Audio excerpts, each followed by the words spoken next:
Hai, nama gue Joe, aka Sasuke, dan kali ini gue mau ngomongin beberapa hal. Jadi untuk beberapa hari ke belakang, memang dunia VTuber sedang baik-baik saja. Tidak ada drama atau tidak ada apapun. Mungkin lagi pada sibuk pasang booth di Komifuro ya. Ada yang jualan makanan, ada yang jualan stiker, dan lain-lain. Di Komifuro rame banget, bahkan ada si Jimmy Web Shooter yang pegang neneknya Muna. What the fuck? Your hands bro, your hands. Get off your hand from my OC bro. Kamu akan membuat banyak orang cemburu.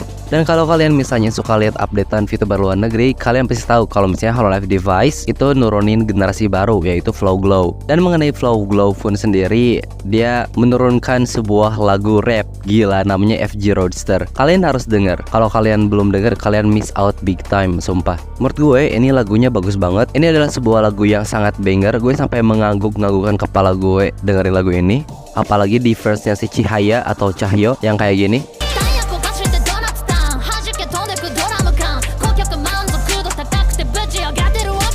Damn, bagus banget kan anjir. Not all over my body pas gue dengerin verse-nya si Cahyo itu. Lagunya bagus, instrumennya bagus, gak terlalu overwhelm. Chorusnya catchy juga. Gue sampai liatin reaksi orang-orang dengan lagu ini. Dan reaksinya pun di YouTube pada positif semua. Bahkan ada VTuber Indonesia juga yang kasih reaction ke video itu. Dan iya, mantap. Menurut gue ini adalah hal yang unik dimana idol itu nge-rap. Biasanya kan idol itu kayak lagu-lagu yang wholesome, penuh dengan harapan, kayak lagu-lagu idol pada umumnya lah. Tapi Flow Glow gak kayak gitu. Gue yakin ini mungkin salah satu upaya dari HoloLive buat nge-guide audiens yang mungkin umurnya itu masih 18-20.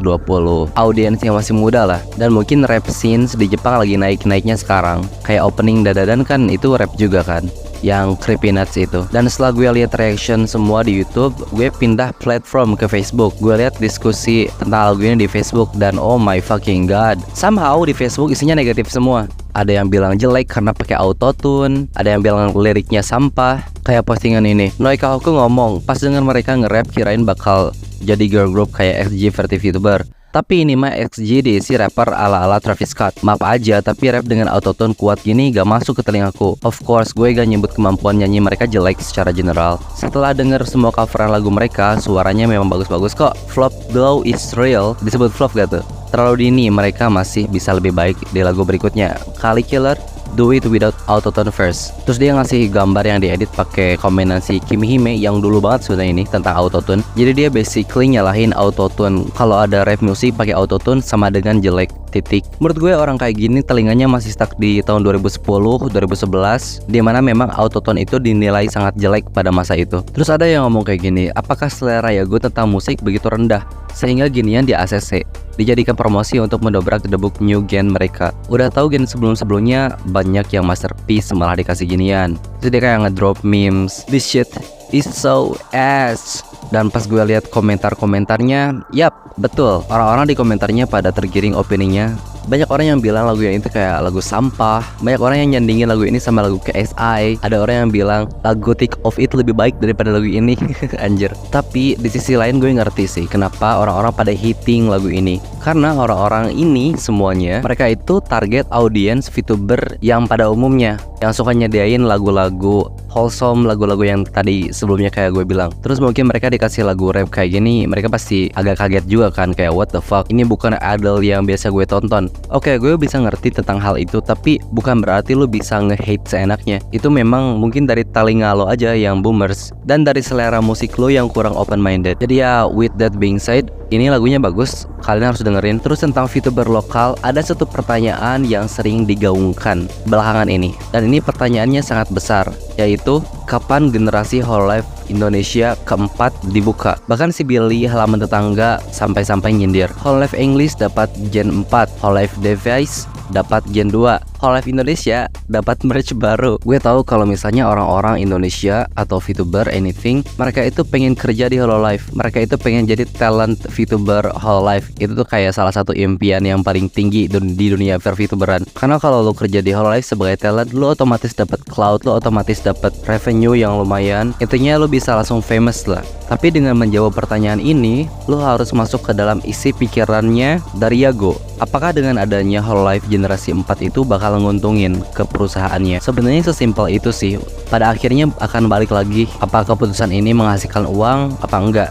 Dan ya seperti yang kita tahu, jumlah super chat di Indonesia memang nggak sebanyak dari negara-negara yang lain kayak Jepang sama Amerika. Kayak ini ada orang posting nyindir tapi sebenarnya bener.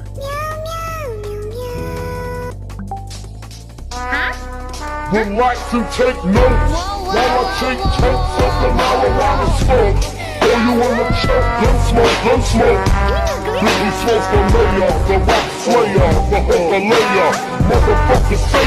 Meanwhile, Ya Allah ya Tuhan, lagi maha pengasih maha penyayang. Memang di video itu agak ngeselin ya, agak terlalu mendramatisasi kalau Indonesia itu semiskin itu. Tapi pada faktanya memang sedikit real. Kalau ada super chat pun pasti bukan rupiah atau dolar tapi ARS anjir. Memang dari segi ekonomi Indonesia masih kurang sih dari negara lain. Maksud gue super chat itu 1 juta minimal. Yang warna merah ya, AK super chat itu 1 juta. Yang dimana UMR Jakarta itu 5 juta. Jadi itu kayak 1/5 dari gaji lu anjir per bulan. Dan kalau dirata-ratain UMR di Indonesia itu 3 juta. Dan itu 1/3 dari gaji lu. Jadi agak-agak make sense juga kalau kita ngasih super chat merah ke mereka. Itu tuh 1/3 dari gaji lu loh. Jadi semuanya balik lagi ke duit. Tapi di sini gue bisa salah sih. Jadi correct me if I'm wrong. Hololive di Indonesia itu dibuat karena mungkin pasar wibunya banyak banget. Dan ya itu real guys. Populasi wibu di Indonesia itu paling banyak se-ASEAN. Tapi apakah orang yang donasi itu banyak? Dari tadi gue ngomongin donasi karena memang donasi itu salah satu income perusahaan di dunia VTuber. Memang itu real guys. Dan sekarang ekonomi Indonesia itu lagi merosot ya, lagi jomplang banget antara si kaya dan si miskin. Jadi balik lagi ke pertanyaan, apakah Hololive generasi 4 akan dibuat? Jawabannya adalah duit. Apakah itu bakal menguntungkan atau enggak? Ditambah generasi 3 sekarang lagi tinggi-tingginya nih.